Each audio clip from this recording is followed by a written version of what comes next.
Yang keempat mengatakan Rasulullah SAW lahir pada tanggal 2 Rabiul Awal. Ada yang mengatakan kelima Rasulullah SAW lahir pada tanggal 17 Rabiul Awal. يوم الاثنين هذا يوم عظيم يوم ولادته ويوم رسالته ويوم هجرته ويوم دخوله إلى المدينة ويوم وفاته. Ingatkanlah mereka tentang nikmat sehat, ingatkan mereka tentang nikmat anak, ingatkan mereka tentang nikmat makan, ingatkan mereka tentang nikmat iman dan Islam. Ada orang khutbah, nggak saya sebutkan contohnya, ada orang khutbah mengatakan Said Akil Assalamualaikum warahmatullahi wabarakatuh. Bismillah, alhamdulillah, wassalatu wassalamu ala rasulillah Sayyidina Muhammadin ibni Abdillah wa ala alihi wa sahbihi wa mawalah, amma ba'du. Kemarin ada yang komen, apakah kalian yakin bahwa Nabi Muhammad itu dilahirkan pada tanggal 12 Rabiul Awal? Ini kalau salah akan menjadi tertawaan oleh umat lain. Intinya komen ini tidak terima orang yang mengadakan maulidan pada tanggal 12 Rabiul Awal. Oke, ayo kita bahas tanggal berapa sih Nabi Muhammad itu dilahirkan, dan apakah orang yang mengadakan maulidan salah tanggalnya itu maulidannya tidak sah. Ayo kita bahas di YPI Miftahul Huda. Jadi tidak ada kesepakatan bahwasanya Nabi meninggal atau lahir pada tanggal 12 Rabiul Awal. Taib. Ada beberapa pendapat. Ada yang mengatakan Rasulullah SAW lahir tanggal 12 Rabiul Awal. Ada yang mengatakan Rasulullah SAW lahir pada tanggal 8 Rabiul Awal. Dan ini pendapat seorang tabi'in bernama Muhammad bin Jubair bin Mut'im, datang dengan sanad yang sahih. Dia mengatakan Rasulullah SAW lahir pada tanggal 8 Rabiul Awal. Pendapat yang ketiga mengatakan Nabi lahir pada tanggal 10 Rabiul Awal. Pendapat yang keempat mengatakan Rasulullah SAW lahir pada tanggal 2 Rabiul Awal. Ada yang mengatakan kelima Rasulullah SAW lahir pada tanggal 17 Rabiul Awal. Jadi ada khilaf di kalangan para ulama tentang tanggal lahirnya. Ya. Kenapa ada khilaf? Karena memang mereka tidak begitu perhatian tentang tanggal lahir tersebut, karena tidak ada ibadah tertentu yang dibangun di balik tanggal tersebut. Tidak ada ibadah yang dibangun di balik tanggal tersebut.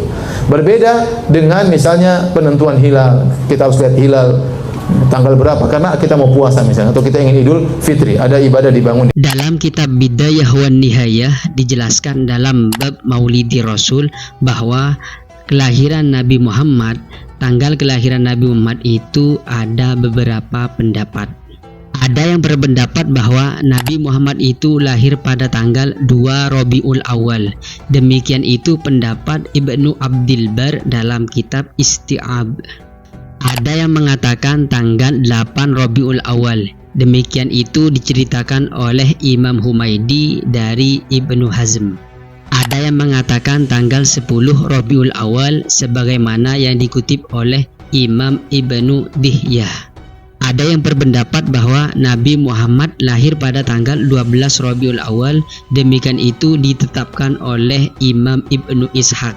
Nah, tanggal 12 Rabiul Awal ini adalah yang paling masyhur menurut jumhur ulama.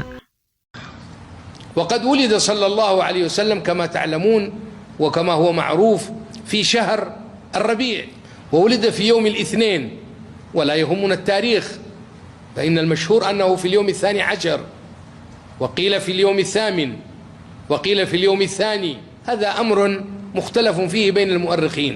المهم أنه متفق على أنه ولد صلوات الله وسلامه عليه في شهر الربيع، وأنه متفق على أنه ولد في يوم الاثنين. فيوم الاثنين هذا يوم عظيم، يوم ولادته ويوم رسالته ويوم هجرته ويوم دخوله إلى المدينة ويوم وفاته. لو نظرنا إلى التاريخ لوجدنا أن شهر ربيع هذا من الأشهر التي ليس لها قيمة كبيرة عند العرب، ليس من الأشهر الحرم، وليس هو شهر صيام.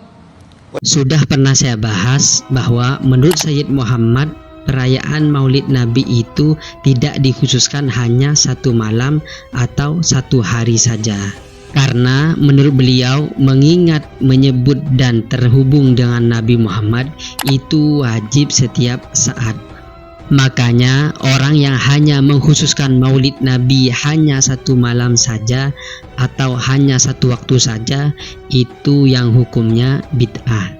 Tapi memang benar perayaan Maulid Nabi itu besarnya ketika bulan Rabiul Awal karena keterkaitannya zaman dengan kelahirannya Nabi Muhammad SAW. Tiap hari ya tetap mengerjakan sebagian isi dari Maulidan, cuma besarnya itu ketika bulan kelahiran beliau. Makanya pentingnya bertanya dulu kepada yang bersangkutan sebelum menafsirkan amalan orang lain dan menghukuminya salah. Seperti pernah ada yang menyalahkan istilah Islam di Nusantara karena ditafsiri dengan Islam yang baru, Islam yang bukan dibawa dari tanah Arab. Padahal maksud dari istilah Islam Nusantara itu adalah Islam yang ada di Nusantara. Jadi itu kalau dalam kitab nahunya adalah susunan idhofah, seperti pintu masjid, bukan pintu itu masjid, tapi pintunya masjid. Jadi Islam Nusantara itu sama seperti Islam yang dibawa oleh Nabi Muhammad. Seperti Nabi Muhammad itu menyuruh untuk menutup aurat. Jadi kalau di Arab itu menutup auratnya menggunakan jubah, menggunakan baju jubah. Kalau di Nusantara itu menggunakan baju batik. Jadi sama, intinya sama-sama menutup aurat. Ada orang khutbah, nggak saya sebutkan contohnya, ada orang khutbah mengatakan Said Akil dengan Islam Nusantara. Beliau khutbah Jumat menggunakan bahasa Indonesia yang Islam Nusantara itu. Oke. Iya. Lalu bagaimana kalau salah tanggal ketika merayakan Maulid Nabi? Semisal Nabi Muhammad itu lahir pada tanggal 2 Rabiul Awal, merayakan maulidannya itu pada tanggal 12 Rabiul Awal. Menurut Sayyid Muhammad dalam kitab Mafahim, ya tetap oleh Allah itu maulidan kita akan diterima. Sama halnya seperti kita salah tanggal ke acara kerabat kita. Tidak mungkin oleh kerabat kita itu ditolak, tidak mungkin diusir. Yang mana kalau niat kita itu baik, pastinya akan diterima. Jadi tetap mau maulidan kapanpun boleh-boleh saja, bukan seperti sholat yang ada waktunya, yang ada batalnya. Jadi kalau maulidan kapanpun boleh. Wadzakirhum bi ayyamillah. Ingatkanlah mereka tentang hari-hari Allah. Apa makna hari-hari Allah itu?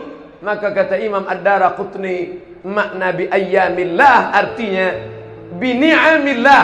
Ingatkanlah mereka tentang nikmat sehat, ingatkan mereka tentang nikmat anak, ingatkan mereka tentang nikmat makan, ingatkan mereka tentang nikmat iman dan Islam. Tapi mungkinkah kita beriman dan berislam tanpa kehadiran Nabi Muhammad SAW? Mungkin? Tidak. Kalau ada orang mengatakan nikmat terbesar adalah nikmat iman dan Islam, betul. Tapi kita tahu iman dan Islam karena dia, maka kedatangan dia adalah nikmat yang terbesar. Maka makna wadzakirhum bi ayyamillah, ingatkanlah mereka tentang nikmat Allah terbesar, kelahiran Nabi Muhammad sallallahu alaihi wasallam. Kalau kalian ingin mengoreksi atau ingin menambahkan, silakan komen. Kita diskusi seperti biasa. Jangan lupa subscribe, like, komen, dan bagikan ke teman-temannya. Wassalamualaikum warahmatullahi wabarakatuh.